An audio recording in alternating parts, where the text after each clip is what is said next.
Hello. I am Michelle Renee, and I am a relationship coach. Some of you already know that, but I am a relationship coach. My business is called The Right Side, and I'm also a wedding officiant. All of these things kind of go together because I believe in love and I believe in being connected. So what I try to help people do is to stay connected, get connected, reconnect, all of these things that help relationships endure the challenges of relationships, because there will be challenges. And I discourage strongly people separating and divorcing or walking away without exhausting every means to save the relationship.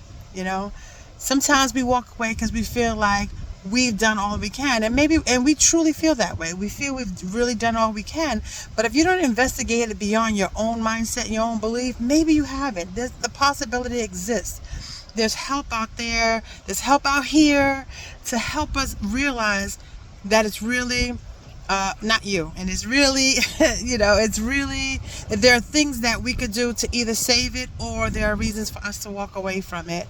And I say all the time, people repair all kinds of things. They go out and they repair their cars, they repair their clothes, they'll take it to a seamstress, they'll just do all kinds of things to keep things in their lives together, but sometimes they don't put that same energy into keeping a relationship together. And I know that there's so many great things, there's so many benefits of being in a healthy relationships, but you got to work to keep it healthy, get it healthy. It's work, and it's not automatic. And so really the reason for the video today is because I am going to be transparent about where I am right now. So again, I don't like divorce. I don't like separation. I really believe that relationships can be saved, that people put in the work, because love is not enough. Love is easy. It's easy. It's just not effortless. And it's going to take some work, and it's going to take some forgiveness and understanding and compassion and all of those things that we feel like we're too fed up to give anymore. But it's there. It's there. And if we don't seek out someone who to give us some healthy counsel, then you may be walking away from a great thing. So again, I go back to why I'm here, because I'm in a whole mood. And I've been in a mood for a couple of days, and I'm going to tell you the whole story. And this video may be long, but I'm just going to tell you about my relationship and the struggles that I've been having these past few days, and how me just kind of investigating me, going inside of me, understanding who I am, is helping me through this. But we'll never be able to prevent certain feelings. We just need to understand them and work our way through them. We can't prevent hurt. You can't prevent things. So anyway, so let me tell you, and I'm married. So let me just start at the beginning. I am married, and this come December, we'll be married 15 years. And maybe, it's so weird, I don't even know the year, but maybe 7 or so years ago, my husband was involved in an affair, or whatever you want to call it. So he went out and was with another woman. So of course then I went nuts. I went nuts. So but when I go nuts, this is, it's different for everybody, and none of them are right, wrong. I don't know. Hitting is wrong. Murder's wrong. There are some wrong parts to this, but so what I did was, I actually got silent. I got passive aggressive. I got financially aggressive. Yeah, I burned through his credit cards. Burned through them, in order to punish him, because I was hurt. And, I just couldn't understand it, because in my spirit, I know that I'm a good wife, and I know that I'm a good person, and all these kind of things. So it was really hard. And so for the last, I would say, for the next, let's say 4 years, it was rough, because infidelity is not the deal breaker for me. And if it is for you, I just don't think, because I see it a little different. I'll explain it. I think I have explained in another video about what infidelity means to me, and how we could see it differently, as it's not an attack on us. It's a character flaw on the person who committed the adultery or the infidelity. So anyway, so this thing happened, and it was very painful. It was very painful because I was so confused. Because I tend to be a very trusting person. And, I've dated people who have had female friends. I've never had a problem with it, and I've been burnt a lot on that. So you think I would be so jaded and never trust anybody? Never trust anyone around my man or my man around any woman. I've always been so trusting, and like I said, I've been burned a lot of times because I know. I used to believe, I don't believe it anymore, but I believe that men and women could be friends. I have plenty of male friends. I've never, engaged in any kind of, bad behaviors with them. So I've always believed, it's not a big deal. So it was hurtful to me. And we went to counseling and, went to therapy, and we didn't go long, but it kind of opened the door. It showed me the open-mindedness of him, so I could forgive him. And they say forgive, don't forget, or whatever those things are. But, I was able to move past it, and we went on to the other struggles of marriage and had good times and bad times. So here's where I am right now. So this was like 7 years ago. So I am building a website I rebuilt my website for my business, and I was looking through some photos to put on my website. So in going through these photos, I'm almost emotional now talking about it.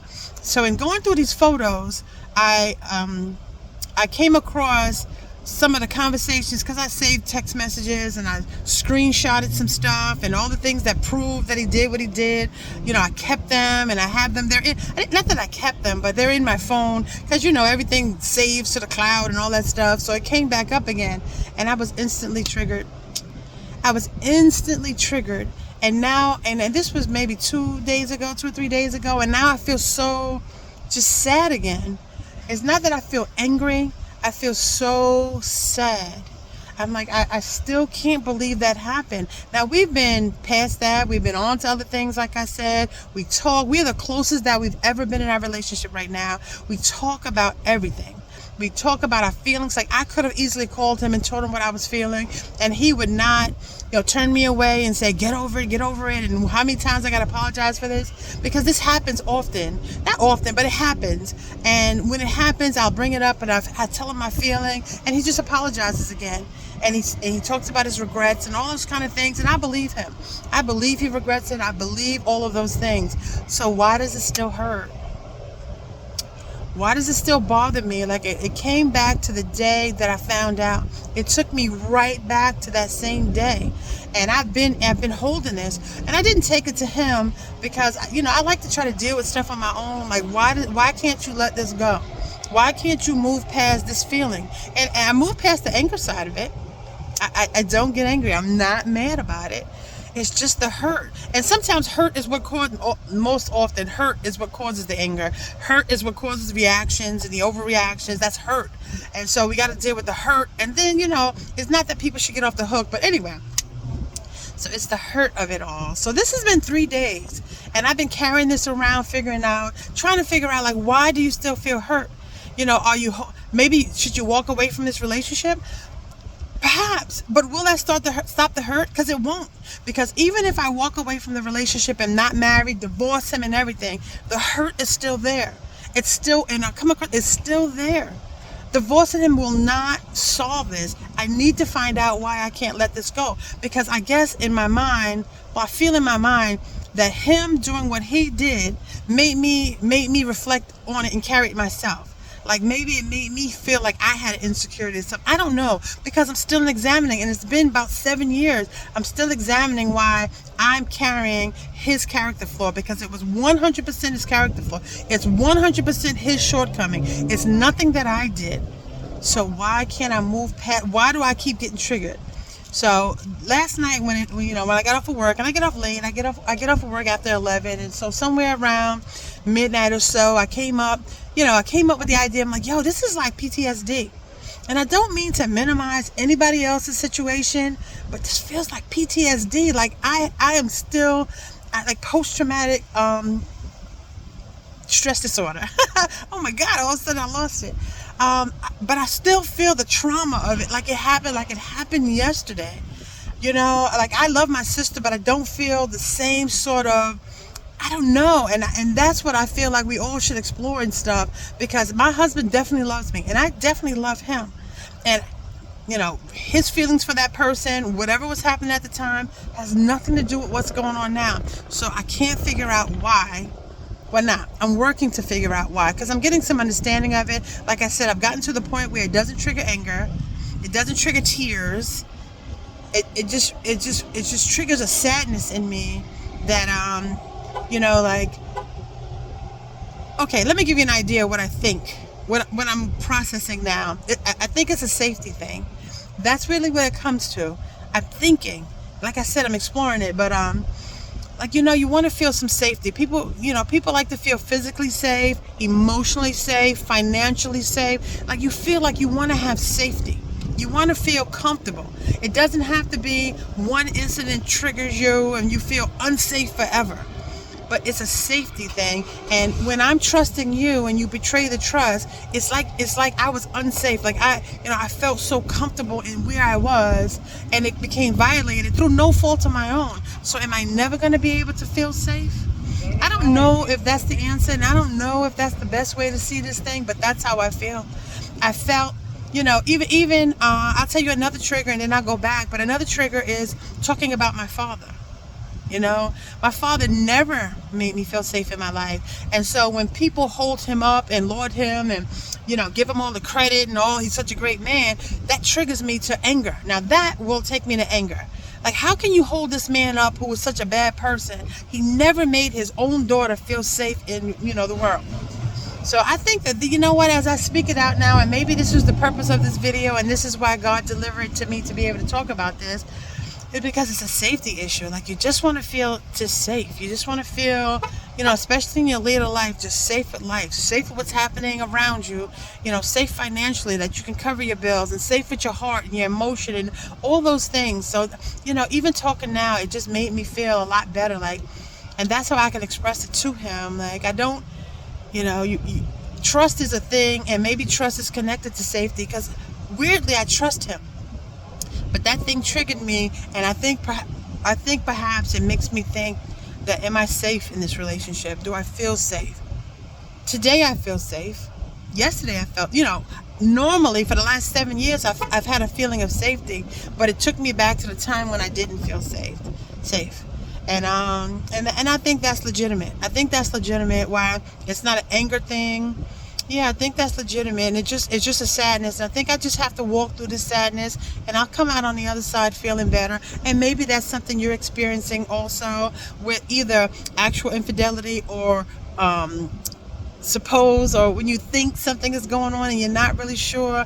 Like, maybe it speaks to the core of your feeling safe. We have core beliefs, and we have things that trigger us. Some of us have abandonment stuff. Like, we have all this stuff inside of us, and the fear of it sometimes comes out as anger or aggression, or like just these different emotions. But when you take the time to really dial it back and try to figure out, what does that say about me? Like, how did that affect me personally? Not the relationship, because the relationship was affected, but it affected me personally as well, because there's three, I believe like there's three entities in a relationship. There's the one person, the other person, and the relationship itself.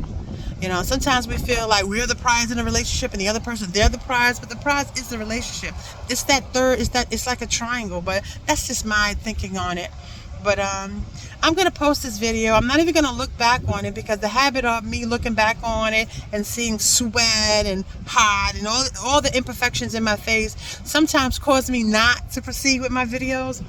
But this was so healing for me to do this. It was so healing to stop here and have this. I'm on my way somewhere, and I even have an event tonight. That's why I'm wearing my shirt. I'm on my way to one of my B&B cousins and all this stuff I got going on. But I was so caught up in the sadness that I was feeling. I said, I've got to do something to break the sadness, and this did. This really shed some light on it, and now I really can speak to my husband. I'm going to call him, and not necessarily talk about it, but I haven't been myself for days, and he's recognized that. So now I can just tell him that what went on, and how I'm feeling now. And it's not, I know he's going to apologize, and I know he's going to say it's all right. I know he's going to really try to support me. But now I feel better that, like, it was, it just reminded me of a time that I felt very unsafe. And I felt unsafe other times in life, but they're not, I guess it has been triggered. One is with my father. But wow, I just want to say wow. Wow. And that's why the benefit, even though I'm talking to myself in the phone, the benefit of having a conversation and talking it out and, feeling like you're being heard and feeling like you're connecting with something, whether it be a higher power. Because I'm actually at the beach. I'm parked at the beach. I don't know if you can see that. But to me, this is such a relaxing place for me that when I feel lost or disconnected, this is where I come.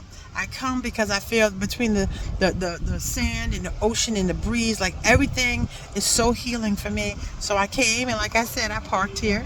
I parked here and I just started to talk to you guys, and I feel better. And this is how relationship coaching works. It helps you get to what the core of the issue is, and you work your way through it. And maybe you'll still be angry. Nobody's trying to stop anger. We're trying to stop angry actions and reactions. You can't help being angry. You can't help being hurt. You can't help those things. But when you get an understanding of them, the reactions will become less. You know what I mean? So anyway, I just want to thank you. I don't have glasses on, so I don't know how long this daggone thing was, but I know you're going to see it as is, with wild hair and sweat and all of it. You guys are going to get all of it, because this was very healing for me with my ums and so's and looking on. This was so healing for me. So I thank God that I have this platform to be able to share what the process that I went through in my head and how much better I feel already. And if you need to speak with somebody and be honest with them. Be honest, be transparent. And if you don't have somebody, hire somebody. Hire somebody you feel comfortable with, because this is the best friend. This, being able to talk to somebody who you could be totally transparent with and honest with, is the best friend you can have in healing, and not one who's going to tell you all of the things that you want to hear. Because if you walk away not feeling calmer, you're feeling more agitated, more angry, more aggressive, then speak to somebody else. Add another person into that conversation, all right? So again, I'm Michelle Renee. This is The Right Side, and I'm so excited that you allowed me to just go through that whole process with you until I found something that really is going to help me go forward with more positive energy and be able to have a conversation and quell my sadness. Because honestly, I truly feel better already. And I don't know if you can see it in my face, but I feel it in my heart. So God bless you all. The Right Side, reach out. Check out my new website, which is what triggered all of this. I updated my website, therightside.net. I don't know. Just let's have a consultation for free. We'll give you 20 minutes just to walk through, and I can walk you through the process of figuring out why you feel how you feel. So anyway, God bless you, and thank you again.